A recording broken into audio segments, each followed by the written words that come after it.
오늘도 하나님을 예배하는 모든 여러분의 삶 가운데 하나님의 은혜와 평강과 기쁨이 가득하시기를 주님의 이름으로 축원합니다.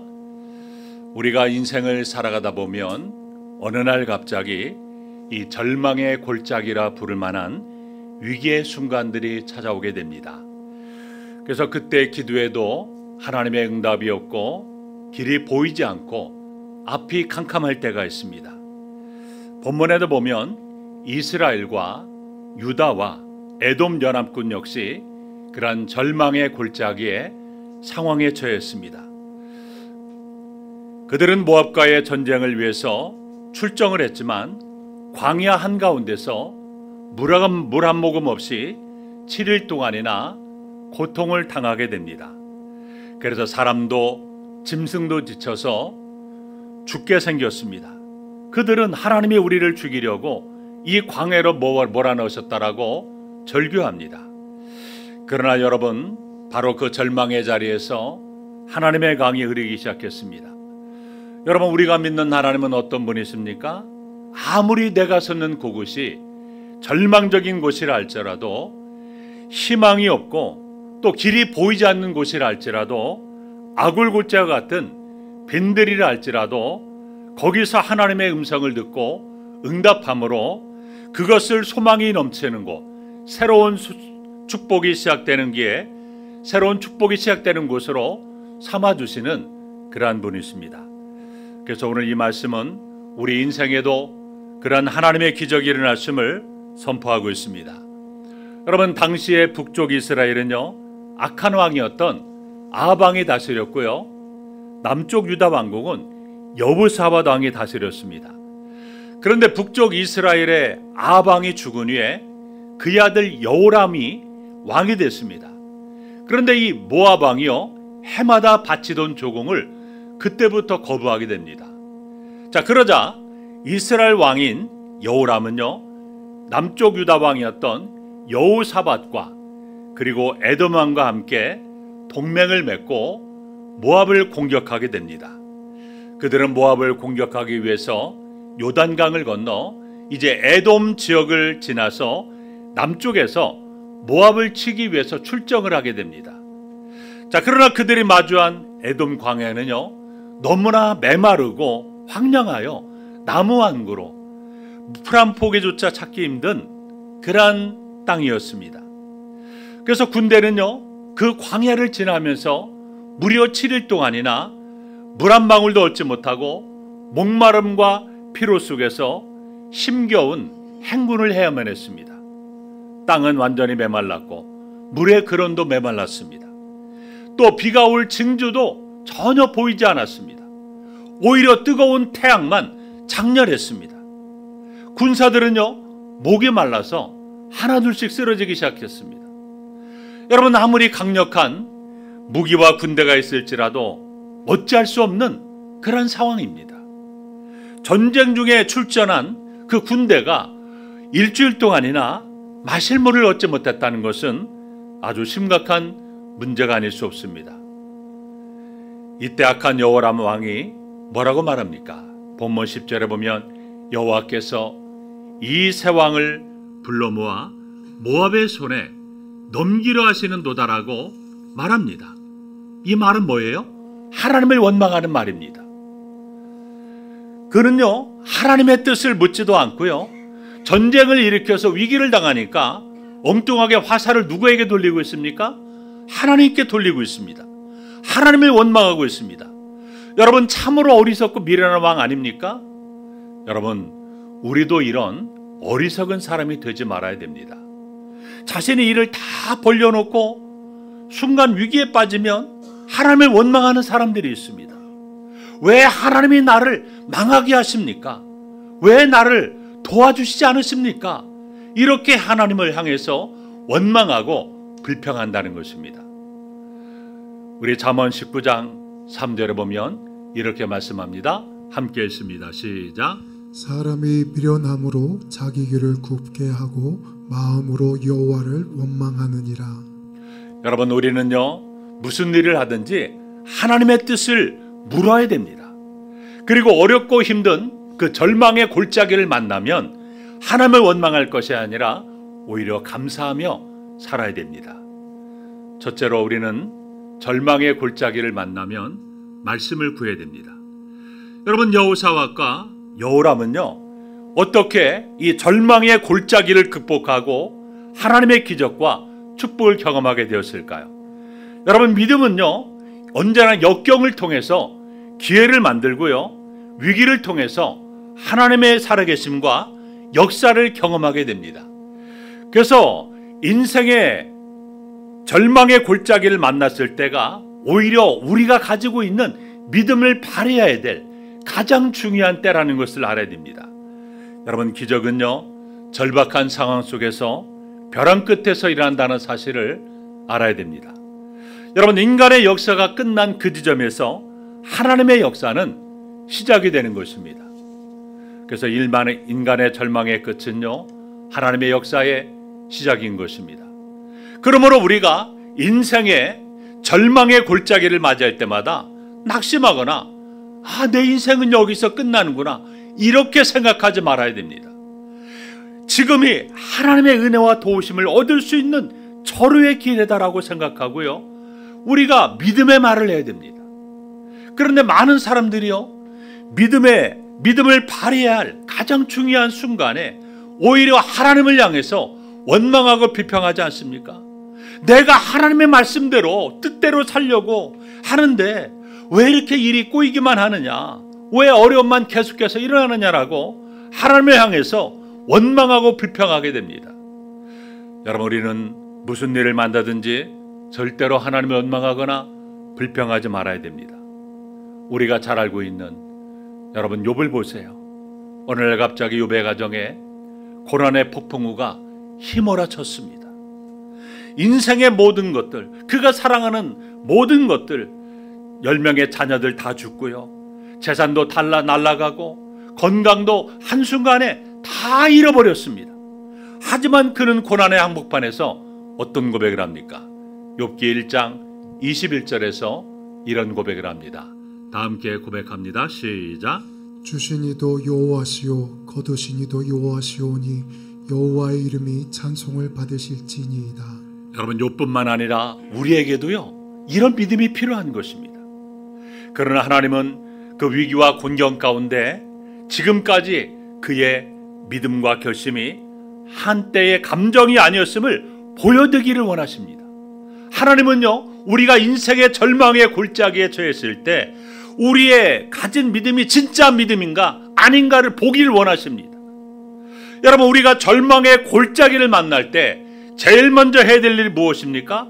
하나님의 뜻을 구하는 거예요. 그래서 여호사밧 왕은 본문 11절에서 이렇게 말합니다. 우리가 여호와께 물을 만한 여호와의 선지자가 여기 없느냐? 여러분, 왜 전쟁터에서 지금 여호사밧 왕은 선지자를 왜 찾고 있습니까? 그는 여호와의 말씀을 듣고자 했기 때문입니다. 하나님의 뜻을 알고 싶었던 것입니다. 여러분, 저는 며칠 전에 충격적인 통계를 발견하게 되었습니다.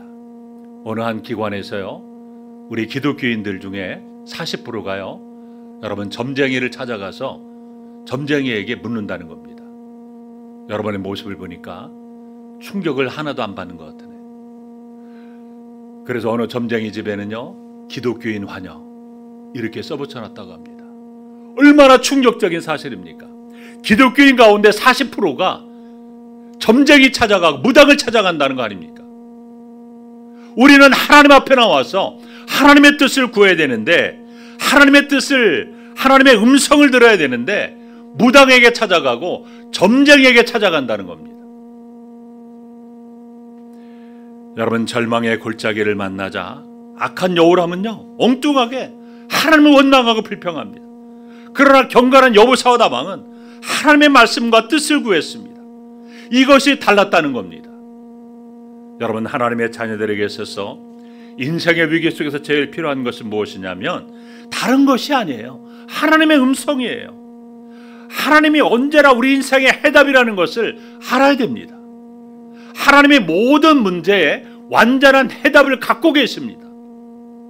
그래서 개인이 위기에 처하면, 절망의 골짜기를 경험하게 되면 하나님 말씀에 집중하기 위해서 세상 음식을 끊기도 하고 기도원에 들어가기도 합니다. 그 절망의 골짜기에 처했을 때 하나님의 음성을 들어야 내가 살 수 있다는 생각을 하고 음식을 끊고 기도원에 들어가서 하나님께 매달려 기도하지 않습니까? 그런데 조금 잘 살다 싶으면 그렇게 간절한 마음으로 하나님을 찾는 사람들이 줄어드는 것을 보게 됩니다. 여러분, 인생의 그 절망의 골짜기에서 하나님의 음성을 들어야 됩니다. 그것이 바로 사는 길이라는 것입니다. 그래서 믿음의 사람들은요, 인생의 절박한 위기를 만나면 하나님의 음성을 구해야 됩니다.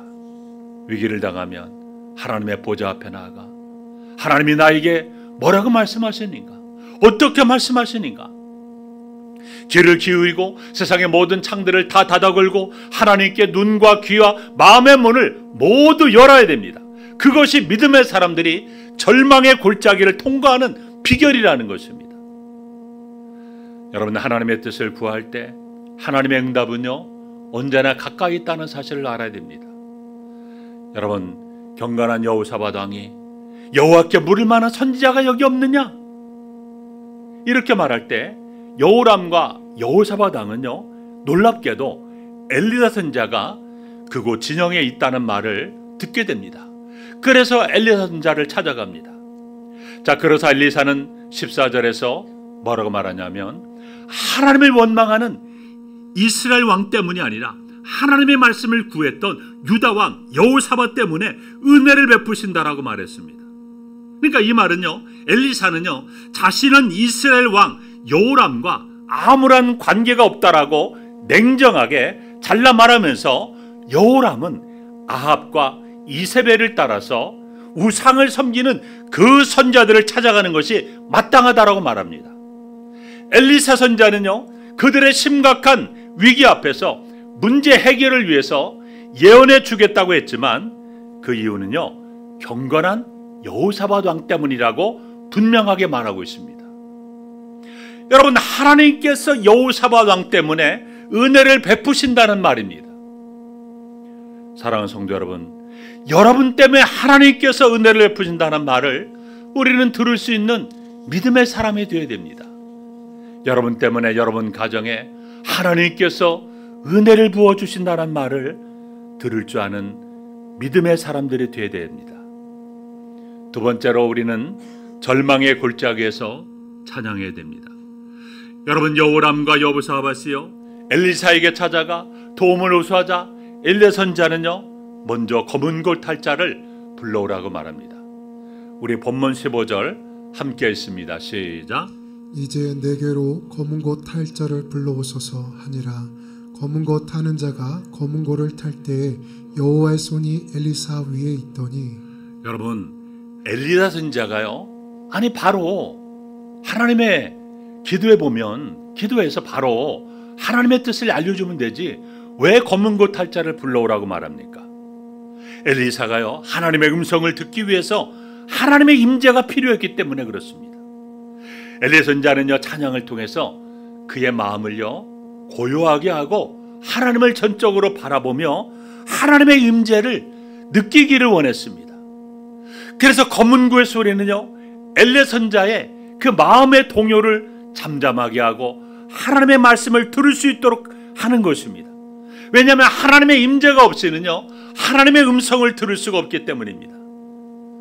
엘리야 선지자는 찬양을 통해서 그의 마음속에 있는 모든 잡념을 다 제거하고 또 혼란스러운 생각들을 다 씻어내리고 하나님의 거룩한 임재 속으로 들어가서 하나님의 세미한 음성을 듣고자 했던 것입니다.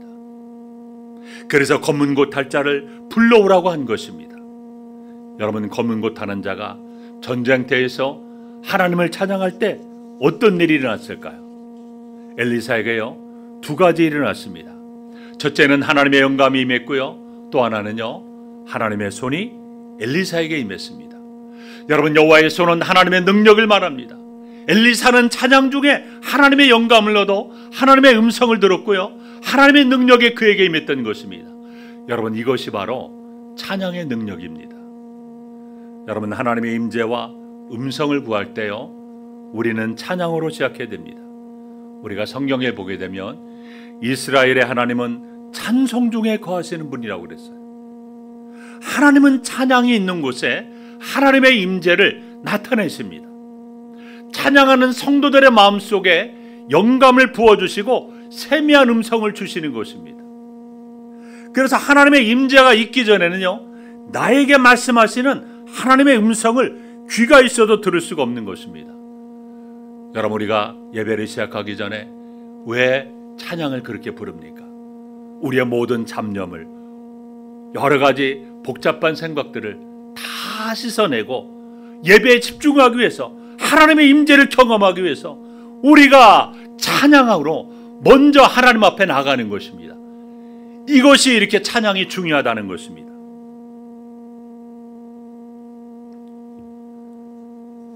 그러므로 모든 일을 찬양으로 시작해야 됩니다. 무엇을 하든지 먼저 찬양으로 시작해야 됩니다. 기도할 때도, 예배를 드릴 때도, 가르칠 때도 찬양으로 시작하고 임재 속에서 해야 된다는 것입니다. 교회 안에서 봉사를 할 때도 우리가 찬양하고 또 시작하면 주님께서 그곳에 임재하셔서 기쁨과 감사함으로 봉사할 수 있는 것입니다. 여러분, 찬양은요, 우리 마음에 불을 붙이고요, 예수님의 생명과 그리고 능력이 우리 안에 흐르도록 마음을 활짝 열게 하는 것입니다. 그래서 하나님을 찬양하는 소리가 가득한 곳에서요, 하나님이 역사할 수 있는 믿음의 분위기가 만들어지고요, 그 속에서 하나님의 임재 속에서 세미한 음성이 우리 속에 들려지게 될 것입니다. 세 번째로, 절망의 골짜기에서 개천을 파야 됩니다. 여러분, 엘리야 선지자는요, 찬양 중에 하나님의 임재를 경험하게 됩니다. 그리고 그 임재 속에서 하나님의 음성을 듣게 됩니다. 우리 본문 16절 말씀 함께 읽습니다. 시작. 그가 이르되 여호와의 말씀이 이 골짜기에 개천을 많이 파라 하셨나이다. 여러분, 개천을 파라는 말씀은요, 하나님께서 주실 그 강물이 흘러오도록 수로를 파고 그 물이 담길 웅덩이를 파라는 말씀입니다. 그 물이 다른 지역으로 흘러가지 않도록 목마른 군사들이 있는 그 골짜기로 내려오도록 그 골짜기에 수많은 물길을 만들고 웅덩이를 파라는 말씀입니다. 여러분, 이 말씀은요, 무엇을 말하냐면요, 믿음과 순종을 시험하는 하나님의 말씀인 것입니다. 아무런 샘도 물도 없는 그 메마른 땅에, 골짜기에 물이 홍수처럼 가득할 것을 바라보면서요, 개천을 판다는 것은요, 믿음이 없이는 불가능한 일이에요. 그런데 그들은 보이는 것이 없었지만 믿음으로 순종했습니다. 이것이 중요하다는 거예요. 그랬더니 기적을 경험했습니다. 물이 그들이 판 수로를 따라 강물처럼 그들 앞으로 흘러내려왔던 것입니다. 여러분, 언제나 믿음과 순종은요, 믿음과 기적은 쌍둥이라는 것을 알아야 됩니다. 이것은요, 믿음의 순종과 기적은요, 언제나 함께 갑니다. 반드시 그렇습니다. 불순종과 거역이 있는 곳에는요, 언제나 실패와 다툼과 패배만이 있는 것입니다. 순종이 모든 기적과 축복과 은혜로 가는 징검다리라는 사실을 알아야 됩니다. 네 번째로, 절망의 골짜기에서는요, 예배를 드려야 됩니다. 여러분, 엘리사의 말을 듣고 왕은 병사들을 동원해서요, 아무런 눈에 보이는 것이 없고 귀에 돌리는 소리도 없지만 그 골짜기에다가요, 수많은 웅덩이들을 팠습니다. 그랬더니 어떤 역사가 일어났습니까? 본문 20절에 보면 아침이 되어 소재 드릴 때 물이 에돔 쪽에서부터 흘러와 그 땅에 가득한 역사가 나타났습니다. 다음날 아침에 기적이 일어났는데요, 아침 소재 드릴 때 에돔 쪽에서부터 거대한 물이 강물처럼 개천을 따라 흘러내려왔습니다. 그 메마른 골짜기를, 절망의 골짜기를 그 강물들이 가득 채웠다는 것입니다.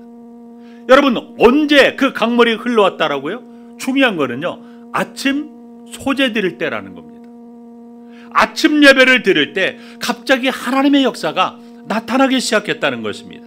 깊은 곳에서 엄청난 샘물들이 터지기 시작했습니다. 그 물이 강해되어 골짜기를 향해 흘러들어왔습니다. 아침 수제 시간은요, 하나님의 역사가 시작되는 귀한 시간입니다. 아침에 예배 드릴 때 그 시간에 물리 흘러내려왔습니다. 여러분, 하나님은요 항상 성전의 초대 시간에 맞추어서 역사하셨습니다. 우리가 아는 것처럼 갈멜산에서 엘리야의 기도에 불응답하실 때도요, 저녁 소재 드릴 때도 있고요, 다니엘의 뜻을 정하여 하나님 앞에 기도할 때도 저녁 소재 드릴 때였습니다. 에스라가 기도할 때 응답을 받을 때도요, 저녁 소재 시간이었습니다. 여러분, 예배 시간은 무엇입니까? 우리에게요, 은혜의 하늘문이 활짝 열리는 시간입니다. 하나님의 능력이 우리에게 나타나는 그런 시간입니다.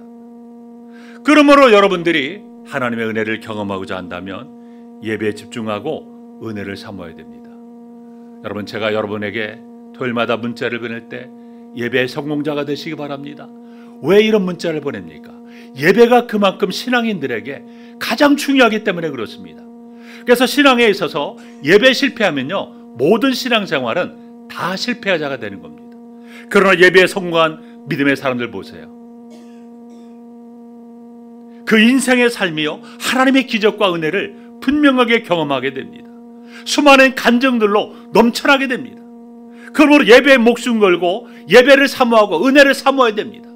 예배에 우리가 정신 차리고 예배에 집중하고 예배의 성공자가 되어야 되는 것입니다. 이런 마음이 없이 그냥 형식적으로 습관적으로 예배 시간에 졸다가 집으로 돌아가면 하나님의 기적과 축복은 여러분과 아무런 상관이 없는 것이 되는 것입니다. 그러므로 예배를 무시하고 예배를 소홀히 하면서 하나님을 만나고 은혜를 경험한다? 그것은 실로 불가능한 일입니다. 예배를 하나님이 내게 은혜를 부어주시는 시간으로 믿고 그 시간에 은혜를 사모하며 집중하고 또 집중해야 됩니다. 그래서 사탄 마귀는요, 여러분들이 예배에 집중하지 못하도록 여러 가지 잡념과 혼란스러운 생각을 집어넣고 여러 가지 걱정 근심에 사로잡히게 만들어서 예배를 완전히 초토화시켜 버립니다. 그러므로 우리는 이 예배를 위해서 집중하고 또 집중하고 하나님 앞에 예배의 성공자가 되어야 되는 것입니다. 그래야 할 때 예배 시간에 믿음으로 물을 내려주시는 하나님을 바라보며 찬양하고 기도할 때 여러분의 삶은 하나님의 풍성한 능력과 은혜로 가득 채워지게 될 것입니다. 여러분, 이스라엘 군대는요, 하나님의 주는 내려주시는 그 물을 마시고요, 이제 모압 적들과 싸웠습니다. 모압 군사들이요, 아침에 일어나 보니까 아니 아무런 샘도 없고 물이 없는 그 맞은편 골짜기에 보니까 물이 가득한 곳을 보게 되었습니다. 그래서 그것을 보고 이스라엘과 유다와 에돔 연합군이 자기들끼리 싸우다가 서로 죽여서 피가 가득한 곳이나라고 생각을 해서 물품들을 노력하러 가자고 달려가게 됩니다. 여호사밧과 여호람의 군대, 그러나 그들은요, 연합군대에 의해서 완전히 전멸을 당하게 됩니다. 그것은 하나님의 주신 전적인 은혜의 승리였습니다. 여러분, 우리가 살아가고 있는 이 세상에서 우리는요, 죄와 세상과 마귀와 날마다 싸우며 살아가고 있습니다. 이 세상의 우겨쌈을 당하기도 하며 참으로 답답한 일을 당하기도 하고 죽을 지경이 될 때도 있습니다. 이때 어떻게 우리가 승리를 얻을 수 있습니까? 오직 하나님의 은혜로만 승리를 얻고 절망의 골짜기를 극복할 수가 있는 것입니다. 여러분이 인생의 절망의 골짜기를 만나셨습니까? 주님의 임재와 도움이 참으로 필요하십니까? 여러분, 우리가 인생의 절망의 골짜기를 만나면 어떻게 하시렵니까? 여러분의 심령이 목멜라 죽게 되었을 때 어떻게 하시렵니까? 우리가 인생의 절망의 골짜기를 만나면 오늘 네 가지를 분명히 기억하시기 바랍니다. 화면을 보면 절망의 골짜기에서 무엇을 구하라고요? 말씀을 구해야 됩니다. 두 번째는 절망의 골짜기에서 어떻게 하라고요? 찬양을 해야 됩니다. 세 번째는 절망의 골짜기에서 말씀에 순종해야 됩니다. 개천을 파야 됩니다. 네 번째는 절망의 골짜기에서 어떻게 하라고요? 예배를 드려야 됩니다. 그래야 할 때 여러분, 우리는 하나님의 은혜가 강물처럼 여러분에게 임하고 심령의 골짜기마다 흘러넘쳐 그 물을 마시고 새 힘을 얻어 우리가 절망의 골짜기에서 승리를 얻어 하나님의 은혜를 간증하는 여러분의 삶이 될 수가 있습니다. 그러므로 우리가 인생의 절망의 골짜기에서 언제나 말씀을 구하고 찬양을 하고 하나님의 말씀에 순종하고 예배를 드림으로 절망의 골짜기를 이기고 승리하는 저와 여러분의 삶이 되시기를 주님의 이름으로 축원합니다. 기도하겠습니다. 하나님 아버지 감사합니다. 우리가 이 땅을 살아가면서 절망의 골짜기를 만나게 됩니다. 그때 하나님 원망하고 불평하지 않게 하시고 하나님의 보좌 앞에 나아가 하나님의 뜻을 구하고 응답을 받아 위기가 기회가 되게 도와 주옵소서. 우리가 예배할 때 찬양하며 기도하며 말씀을 들을 때 하나님의 임재와 은혜를 경험하게 하시고 여호사밧 때문에 은혜를 베푸신 것처럼 나 때문에 하나님의 은혜를 베푸시는 믿음의 사람이 되게 도와 주시옵소서. 예수님의 이름으로 기도하옵나이다. 아멘. 우리 말씀을 생각하면서